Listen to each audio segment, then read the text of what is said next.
Good evening friends. मेरे इस YouTube channel में आप लोगों का स्वागत है। मेरा इस सब्जेक्ट का डिस्कशन करेंगे वो सब्जेक्ट है आज क्लिनिकल पैथोलॉजी। क्लिनिकल पैथोलॉजी का सब्जेक्ट का जो टॉपिक है आपका यूरिन एग्जामिनेशन। यूरिन एग्जामिनेशन की बात करेंगे। यूरिन एग्जामिनेशन कहीं कहीं पे लिखा हुआ होगा कि यूरिन एनालिसिस, ठीक है। तो वो बात एक ही है, यूरिन एग्जामिनेशन या यूरिन एनालिसिस, ठीक है। तो पहले यूरिन एग्जामिनेशन में कौन कौन से एग्जामिनेशन करने होते हैं। एक तो पहला आपका physical examination of urine, second आपका है chemical examination of urine, third आपका माइक्रोस्कोपिक एग्जामिनेशन ऑफ यूरिन। तो पहला आपका फिजिकल एग्जामिनेशन ऑफ यूरिन इस वीडियो में डिस्कस करेंगे। नेक्स्ट आपका chemical and microscopic examination next वाले वीडियो में हम लोग डिस्कस करेंगे। तो फिजिकल एग्जामिनेशन ऑफ यूरिन में हम लोग जो पॉइंट डिस्कस करेंगे यानी कि फिजिकल प्रॉपर्टी ऑफ यूरिन, यानी कि यूरिन के फिजिकल प्रॉपर्टी को डिस्कस करेंगे कि उसमें कौन कौन से एग्जामिनेशन टेस्ट किए जाते हैं।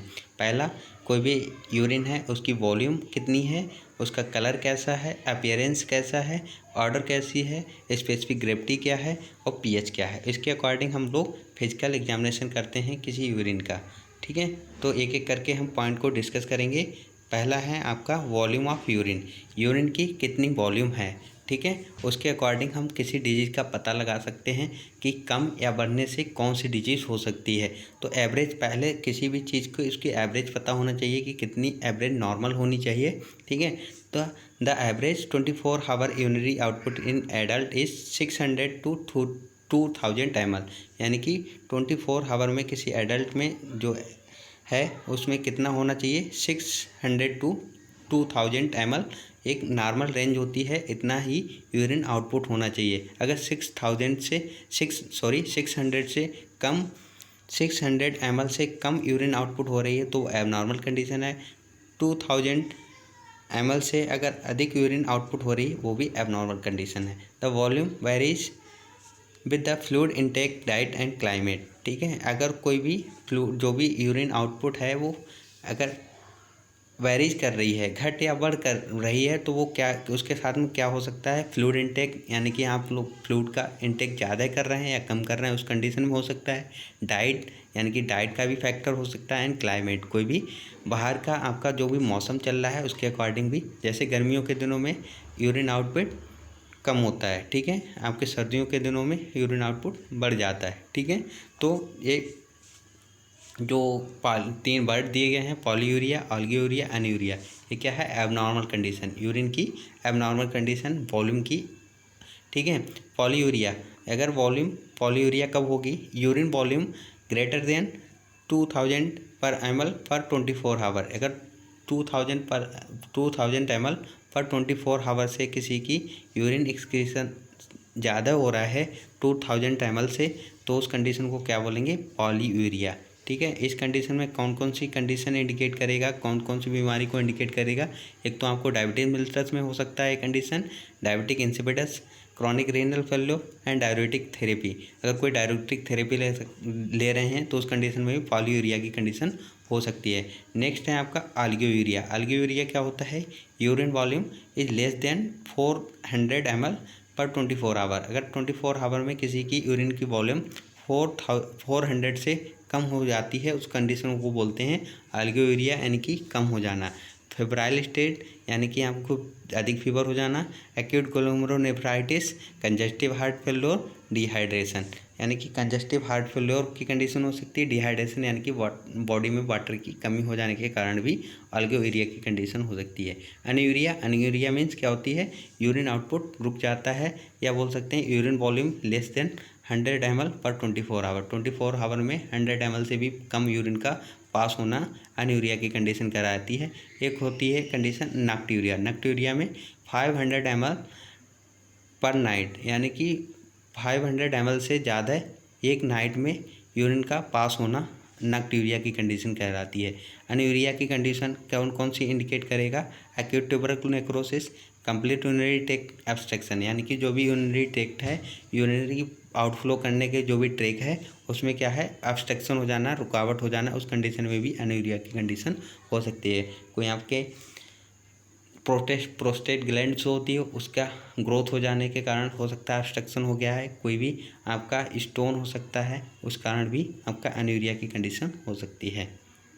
नेक्स्ट बात करते हैं कलर ऑफ यूरिन। यूरिन के कलर को भी चेक करके देख करके भी बता सकते हैं, यूरिन का एग्जामिनेशन करके डिजीज का पता लगा सकता है। Colour of urine, normal colour of fresh state of urine is pale yellow, यानी कि जो भी फ्रेश स्टेट होगी यूरिन की उसमें अगर कलर देखा जाएगा तो पेल येलो, हल्का सा येलो कलर का होगा, और अंबर या अंबर कलर का। And it is due to urobilin और यूरोक्रोम्स, यह किसके कारण होता है? यूरोक्रोम्स एक पिगमेंट होता है, उसी के कारण ये होता है। Depending on the state of hydration urine में बी कलरलेस, ओवर हाइड्रेशन और डार्क येलो डिहाइड्रेशन, यानी कि जो भी कलरलेस हो जाएगी यूरिन उस कंडीशन में क्या होगा? Over hydration. अगर कोई ज़्यादा वाटर इनटेक कर रहा है उस कंडीशन में यूरिन का कलरलेस हो जाएगा। अगर कोई डिहाइड्रेशन, अगर पानी की कमी हो रही है, फ्लूइड इनटेक वाटर इनटेक कम कर रहा है, उस कंडीशन में डार्क येलो कलर की यूरिन दिखाई देगी। ये कंडीशंस दी गई हैं कि कलरलेस कब होगी? डाइल्यूट ही यूरिन, यानी कि यहाँ पे यूरिन वाटर इनटेक ज़्यादा हो जाएगा उस कंडीशन में। Over hydration, diabetic mellitus, diabetic insipidus. Red colour haematuria, haemoglobinuria. Dark brown colour या ब्लैक कलर का हो गया एल्केप्टोन्यूरिया, मेलानोमा कंडीशन में हो सकता है। ब्राउन कलर कब होगा? हीमोग्लोबिनूरिया, यानी कि यूरिन के साथ में हीमोग्लोबिन एक्सक्रीज आउट होगी तो उस कंडीशन में ब्राउन कलर। येलो कलर की कब होगी? कंसनट्रेटेड यूरिन, यानी कि कंसनट्रेटेड यानी वाटर इंटेक कम करेंगे उस कंडीशन में कंसनट्रेट हो जाएगी यूरिन, ठीक है। उस टाइम कलर कैसा होगा यूरिन का? Yellow colour. Milky white colour कब होगा यूरिन का? काइल यूरिया, ठीक है, जो उसमें काइल का प्रेजेंस होगा, ठीक है। येलो ग्रीन और ग्रीन कलर बिलिवर्डिन के कारण, एक आपका बाइल साल्ट्स होते हैं बिलिवर्डिन बिलिरुबिन, तो बिलिवर्डिन के कारण ही आपका येलो ग्रीन या ग्रीन कलर हो जाएगा यूरिन का। नॉर्मल यूरिन कलर कैसा होगा? Pale yellow. पूछा जाता है कहीं कहीं पे यूरिन का नॉर्मल कलर कैसा होता है? पेल येलो कलर, ठीक है। अपीयरेंस ऑफ यूरिन, यूरिन कैसी दिखाई देती है? अपीयरेंस की बात करते हैं यहाँ पे। Normal urine is clear in appearance, जो भी यूरिन का कलर होता है, उसका देखा जाए तो normal urine is clear in appearance, जो उसके देखने में वो कैसी दिखती है? क्लियर, यानी कि साफ स्वच्छ दिखाई देती है, उसमें क्लियर पारदर्शी दिखाई देती है, ठीक है। Foamy urine occur in the presence of the access protein और बिलिरुबिन, फोमी यूरिन कब दिखाई देगी? वो प्रोटीन या किस बिलिरुबिन की उसमें प्रेजेंट होने के कारण फोमी यूरिन दिखाई देगी, अकर होगी। Cause of cloudy urine, cloudy urine कब होगी? एमॉर्फस फॉस्फेट के कारण वाइट एंड क्लाउडी हो सकती है, एमॉर्फस यूरेट के कारण पिंक एंड क्लाउडी, पस sales, varying grades of the turbidity के हो सकती है। Bacteria uniformly cloudy not settle on the bottom of the centrifuge, bacteria के कारण भी आपके क्लाउडी यूरिन हो सकती है। ऑर्डर ऑफ यूरिन, यूरिन की गंध कैसी होती है? Odour of urine, normal urine has aromatic odour due to the organic acid, urine में ऑर्गेनिक एसिड प्रेजेंट होने के कारण उसमें एरोमेटिक ऑर्डर होती है, एक तीक्ष्ण गंध होती है। Abnormal order of urine, abnormal condition के में कैसी यूरिन की कौन सी तरह की उसमें ऑर्डर आ सकती है? पहला है आपका फ्रूटी ऑर्डर। फ्रूटी ऑर्डर कब होगा? Ketone acidosis, starvation. Ketone acidosis यानी कि कीटोन वाइब्रेज का बॉडी में ज़्यादा हो जाना, स्टरवेशन यानी कि फास्टिंग के कंडीशन में भी ये फ्रूटी ऑर्डर देगा। सेकेंड आपका मौसी या मस्टी ऑर्डर, ये कब होगा? फिनाइल कैप्टेनूरिया, जब फिनाइल कैप्टेनूरिया प्रेजेंट होगी यूरिन में तो वो कैसे देगी? मौसी या मस्टी ऑर्डर। थर्ड आपका फिशी ऑर्डर, फिशी ऑर्डर कब होगा? यूरिनरी ट्रैक्ट इन्फेक्शन, यानी कि जब भी यूटीआई की कंडीशन, कोई भी इन्फेक्शन हो जाएगा यूटीआई में, या प्रोटियस या थायरोइसीमिया, ठीक है, उस कंडीशन में क्या होगा? फिशी ऑर्डर आएगी। फोर्थ है आपका अमोनिकल ऑर्डर कब आएगी? यूरिनरी ट्रैक्ट इन्फेक्शन होने के कारण विद ई कोलाई बैक्टीरिया के कारण, या ओल्ड स्टैंडिंग यूरिन, पुरानी यूरिन टंकी के होने के कारण अमोनिकल ऑर्डर आएगा, ठीक है। फिफ्थ आपका फॉल ऑर्डर यानी कि सड़ने की महक, ठीक है, वो यूटीआई यूरिनरी ट्रैक्ट इन्फेक्शन में सल्फोरस की जो भी ऑर्डर होती है वो सिस्टीन यूरिया के कारण, यानी कि उसमें यूरिन में सिस्ट के प्रेजेंट होने के कारण सल्फोरस ऑर्डर निकलती है। पीएच ऑफ यूरिन, पहले पीएच की बात करें तो 7 जो भी होता है वो क्या होता है? बफर, यानी कि 7 से नीचे जो भी लेस होता है वो एसिडिक मीडियम, एंड 7 से एबव होगा तो उसको क्या बोलेंगे? एल्कलाइन मीडियम, ठीक है। तो नॉर्मल जो भी यूरिन होती है उसका जो पीएच होता है वो स्लाइडली एसिडिक होता है। Normal urine pH range is 4.6 to 8 average जो होता है वो 6 होता है, स्लाइटली एसिडिक। जो भी यूरिन निकलता है, फ्रेशली यूरिन होती है, उसमें जो पीएच होता है वो हल्का स्लाइटली एसिडिक होता है, पीएच उसका 6 होता है। Urine pH depends on diet. जो भी यूरिन का पीएच होता है वो डाइट पे डिपेंड करता है, एसिड बेस बैलेंस पे डिपेंड करता है, वाटर बैलेंस पे डिपेंड करता है, एंड रीनल ट्यूबुलर फंक्शन, जो भी रीनल का फंक्शन होता है उस पर डिपेंड करता है। On standing urine become alkaline due to loss of carbon dioxide and production of the ammonia from urea. यानी कि कार्बन डाइऑक्साइड के लॉस होने के कारण यूरिन कैसी हो सकती है, alkaline, and production of ammonia from urea. Urea के द्वारा, यूरिया से अमोनिया का प्रोडक्शन के कारण भी यूरिन एल्कलाइन हो सकती है। ठीक है। Fresh urine gives exact pH result. यानी कि जब भी पीएच, यूरिन का पीएच देखना है, चेक करना है, तो कैसे यूरिन के लेना है, फ्रेश यूरिन, जिससे कि जो भी वैल्यू देगी पीएच की वो एग्जैक्ट वैल्यू आएगी। नेक्स्ट बात करते हैं, 2 test are use to detect pH of urine. 2 तरह से यूरिन के पीएच को डिटेक्ट किया जा सकता है। पहला आपका लिटमस पेपर का यूज़ करके, सेकंड आपका रीजेंट स्ट्रिप टेस्ट का। पहला है आपका लिटमस पेपर। ये small strip of the litmus paper is dipped in the urine and any colour change is noted. If blue litmus paper turn read it indicate acid urine. अगर इसमें क्या करते हैं, लिटमस पेपर लेते हैं वो blue colour का litmus paper अगर यूरिन में डिप करते हैं और वो रेड कलर में टर्न हो जाता है, चेंज हो जाता है, तो वो उसको एसिडिक यूरिन को इंडिकेट करता है। If red litmus paper turn blue it indicate alkaline urine. अगर कोई रेड कलर का लिटमस पेपर है और उसको यूरिन में डिप करते हैं तो वो ब्लू कलर में टर्न हो जाता है, वो यूरिन को एल्कलाइन यूरिन इंडिकेट करता है। ठीक है। अगर ब्लू कलर का होगा, वो यूरिन में डिप करेंगे तो वो रेड में चेंज हो जाएगा, तो यूरिन कैसी होगी, एसिडिक। अगर रेड कलर का आपका लिटमस पेपर है और वो यूरिन में डिप करेंगे और वो ब्लू में चेंज हो जाएगा, तो वो क्या इंडिकेट करेगा कि यूरिन जो है वो एल्कलाइन है, एल्कलाइन यूरिन। ठीक है। Reagent strip test area contain poly ionic polymer bond to H ion on reaction with the cation in urine. H plus is released cause of the change in color of the pH sensitivity dye. ठीक है। जो pH sensitive die होती है उससे contain होता है जो भी पॉली आयनिक पॉलीमर बॉन्ड। ठीक है। जो भी रीजेंट स्ट्रिप टेस्ट बनाया जाता है वो सेंसिटिव होता है डाई pH से। ठीक है। उसके अकॉर्डिंग वो कलर को चेंज कर देता है। एक फिगर के थ्रू दिखाया गया है। लिटमस पेपर, अगर रेड कलर का लिटमस पेपर है वो यूरिन में डिप करते ही ब्लू कलर में चेंज हो जा रहा है, तो यूरिन का मीडियम कैसा है, एल्कलाइन पीएच है। अगर ब्लू कलर का लिटमस पेपर है वो रेड में टर्न हो जा रहा है, तो यूरिन का मीडियम कैसा है, एसटीपीएच। ठीक है। नेक्स्ट है बी आपका रीजेंट स्ट्रिप टेस्ट। इसमें बैरिंग टाइप का दिया गया है कि इसमें आपका रेड कलर से ग्रीन कलर में चेंज हो रहा है। ठीक है। तो रेड कलर से देखें आपका हल्का सा येलो हो रहा है, येलो से आपका ग्रीन होते चला जा रहा है। ठीक है। तो जिस तरह का उसको यूरिन, जैसे स्ट्रिप आपको यूरिन में डिप करेंगे तो जिस तरह का कलर वो प्रोड्यूस करेगा उससे मैच कर लेंगे, वही उसका एग्जैक्ट पीएच होगा। काज ऑफ एसिडिक और एल्कलाइन यूरिन। किस किस कारण से यूरिन एसिडिक और एल्कलाइन हो सकती है। पहला एसिडिक यूरिन कब होगी, कीटोसिस, यानी कि बॉडी में कीटोन बॉडीज का बढ़ जाना, फीवर की कंडीशन में, systemic acidosis, UTI urinary tract infection के कारण।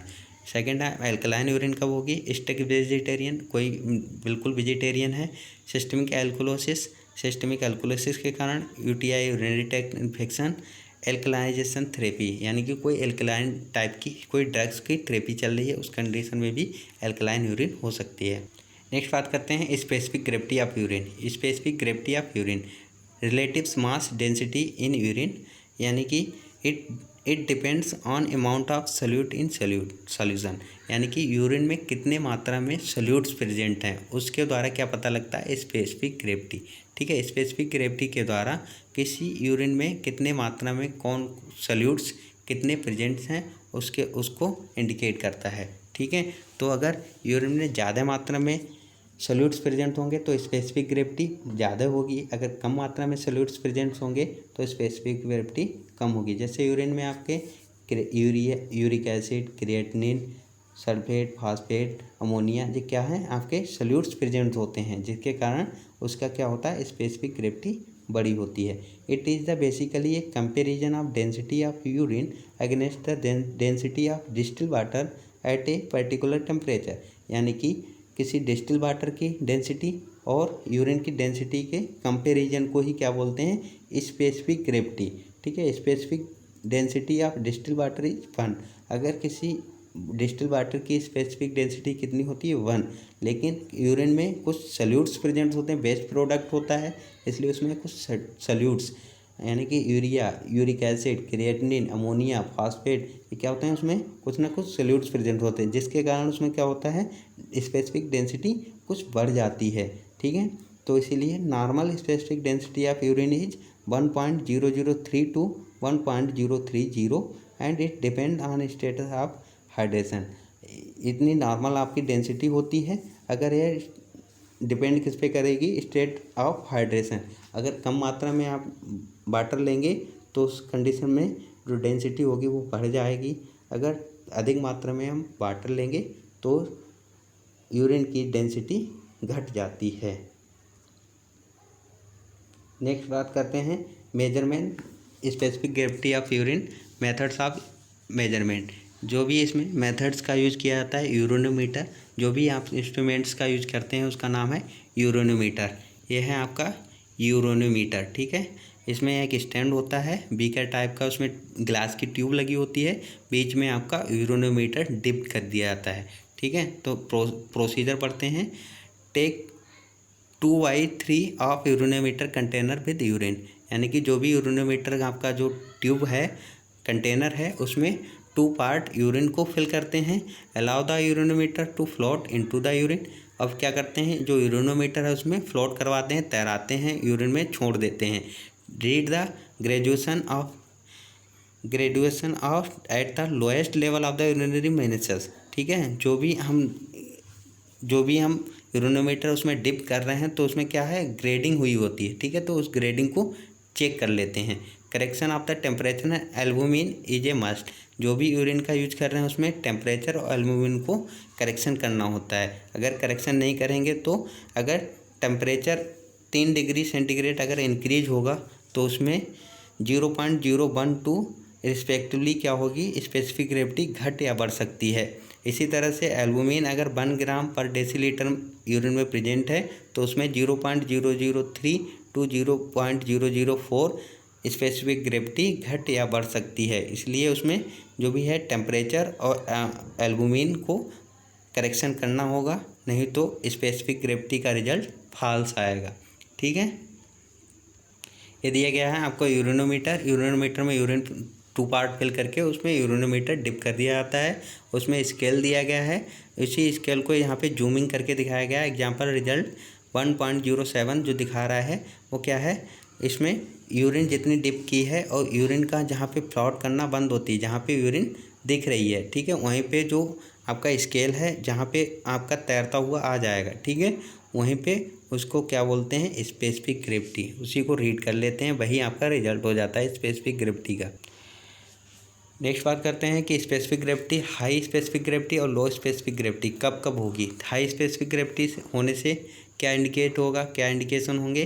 पहला आपका डायबिटीज मेलिटस हो सकती है, किसी को डायबिटिक की कंडीशन हो सकती है। सेकंड नेफ्रोटिक सिंड्रोम, यानी कि किडनी की कोई इन्फेक्शन हो सकता है, किडनी में कोई डिजीज़ हो सकती है। थर्ड आपका फीवर हो सकता है। फोर्थ आपका डिहाइड्रेशन यानी कि वाटर की कमी हो सकती है। लो स्पेसिफिक ग्रेविटी कब होगी, डायबिटिक इंसिपिडस, यानी कि वाटर ज़्यादा निकल जाएगा। सेकंड आपका क्रोनिक रीनल फेल्योर, यानी कि जो भी रीनल है उसका जो भी किडनी है, किडनी फेल्योर के कारण भी लो स्पेसिफिक ग्रेविटी हो सकती है। ठीक है, तो ये रहा आपका physical examination of urine. Chemical और माइक्रोस्कोपिक एग्जामिनेशन नेक्स्ट वीडियो में बात करेंगे। Thank you for watching.